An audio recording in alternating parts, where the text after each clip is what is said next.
बच्चों, आज हम पढ़ेंगे कक्षा 6 का पाठ 9 प्यार की नींव। भारत में अनेक जातियों, धर्मों, संप्रदायों के अनुयायी न केवल साथ रहते आए हैं बल्कि एक दूसरे पर किसी न किसी रूप से निर्भर भी हैं। जहाँ दो बर्तन होते हैं, टकराना लाजमी है। जहाँ लोगों में एक तरफ मनमुटाव या लड़ाई झगड़े होते रहते हैं, वहीं आपसी प्रेम, मेलजोल और सद्भावना भी देखी जा सकती है। यह कहानी हमारे समाज में व्याप्त कट्टरता पर इंसानियत की विजय को उभारती है। धर्म के भेदभाव को चीर कर सकारात्मकता और सहिष्णुता की अनोखी मिसाल पेश करती है। पाठ का सारांश। ऐसा कहा जाता है कि पशु पक्षी भी प्रेम की भाषा समझते हैं। मनुष्य तो भावनाओं का पुतला है। उसके भीतर तो सभी के प्रति प्रेम और सहानुभूति का भाव अवश्य होना चाहिए।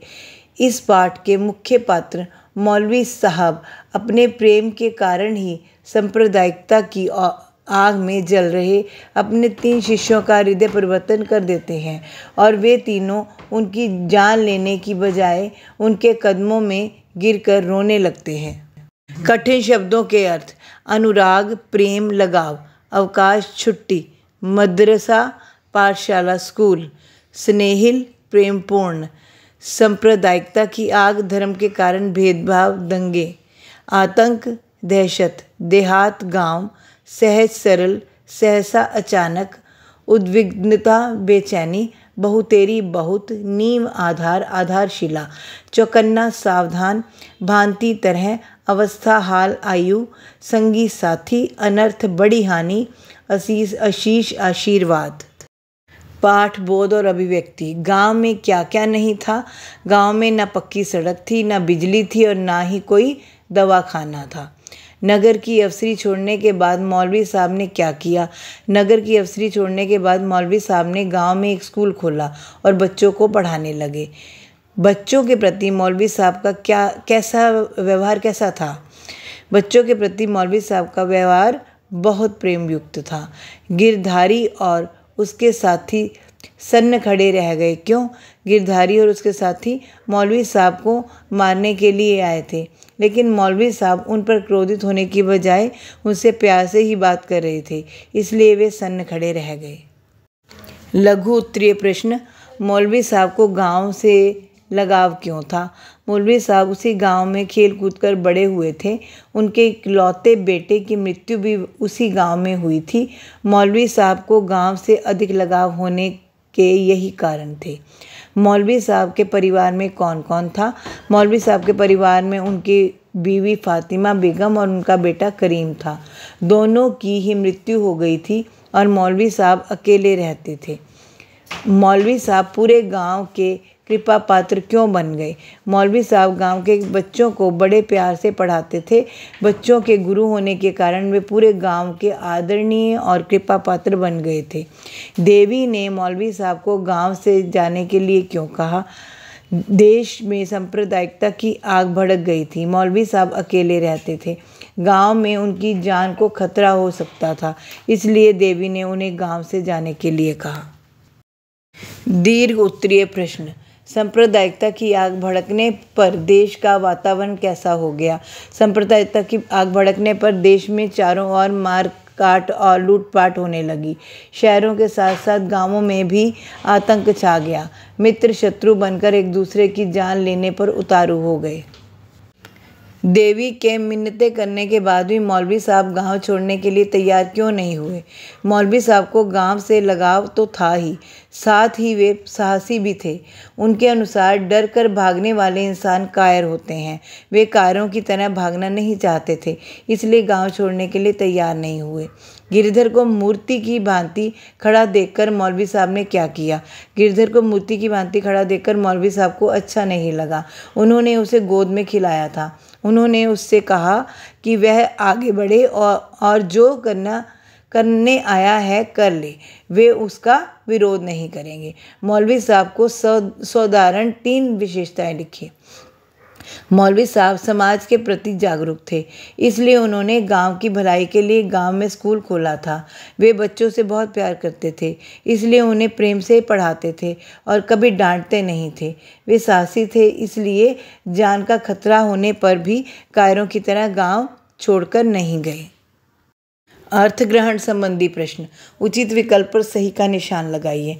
मौलवी साहब गांव के आदरणीय बन गए थे क्योंकि वे गांव के बच्चों के गुरु थे। देवी की बात सुनकर मौलवी साहब हंसने लगे क्योंकि उन्हें अपने प्राण जाने का कोई डर नहीं था।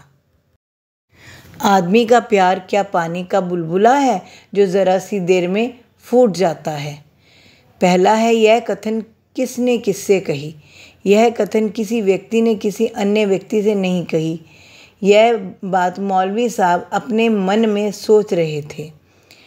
दूसरा प्रश्न है, ऐसा क्यों कहा गया। मौलवी साहब बच्चों को बड़े प्यार से पढ़ाते थे, बच्चे भी उन्हें बहुत आदर देते थे। वही बच्चे उनके प्यार को भूलकर उन पर हमला करने की बात सोच सकते हैं। इस बात पर मौलवी साहब को विश्वास नहीं हो रहा था, इसलिए ऐसा कहा गया। बुलबुले से तुलना क्यों की गई है। बुलबुला बनने के कुछ समय बाद ही फूट जाता है, वह अधिक समय तक जीवित नहीं रहता।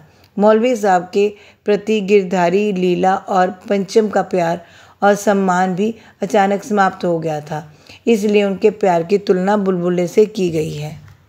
व्यवहारिक और परिस्थितिजन्य भाषा, भाषाई घटक। पाठ में आए इन शब्द युग्मों का वाक्य में प्रयोग कीजिए। छोटा सा, हामिद के घर के पास एक छोटा सा बगीचा था। खा पीकर, गिरधारी खा पीकर सो गया। 4-6, पहले के ज़माने में 4-6 रुपयों में थैला भर सामान आ जाता था।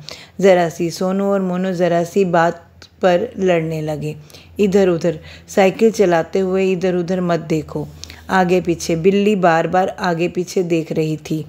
दूध सी, चारों ओर दूध सी चांदनी फैली हुई थी। हल्का सा, कमज़ोर टहनी हल्का सा भार भी नहीं झेल पाई। 5 शब्द युग्म लिखिए। सुबह शाम, धूप छाँव, काम काज, उबड़ खाबड़, उथल पुथल। निम्नलिखित वाक्यों के रेखांकित पदों में प्रयुक्त कारकों के भेद लिखिए। देवी मौलवी साहब को कुछ कहना चाहता था। कर्म कारक।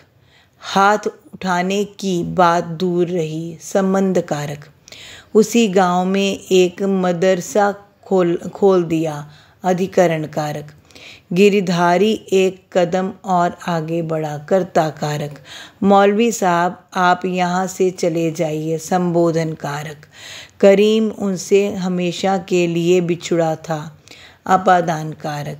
मौलवी साहब चारपाई पर लेट गए। अधिकरण कारक। अविकारी शब्द छांटकर उनके भेद लिखिए। धीरे धीरे दरवाज़ा खुला और एक के बाद एक 3 लोग भीतर घुस आए। आगे गिरधारी है और वह धीरे धीरे कदम बढ़ाता उनकी चारपाई की ओर बढ़ा चला आ रहा है। उसने इधर उधर आगे पीछे चौकन्ना होकर देखा। इसमें क्रिया विशेषण है धीरे धीरे, भीतर, आगे, इधर उधर, आगे पीछे चौकन्ना होकर। संबंध बोधक है की ओर। वचन बदलिए। बस्ती बस्तियाँ, चेहरे चेहरा, सड़क सड़कें, शिकायतें शिकायत, अपना अपने, मैं हम, लपटें लपट, आंखें आँख। निम्नलिखित को ध्यानपूर्वक पढ़कर उचित विकल्प पर सही का चिन्ह लगाइए। प्यार, सफ़ेद, बेचैनी शब्दों के क्रम से विलोम है। नफ़रत, काला, चैन। साफ धरती, जीवन शब्दों के क्रम से पर्यायवाची हैं। स्वच्छ धरा, जिंदगी। बच्चों, आशा है आपको ये पाठ समझ में आ गया होगा। तो मिलते हैं अब अगली वीडियो में। तब तक के लिए गुड बाय।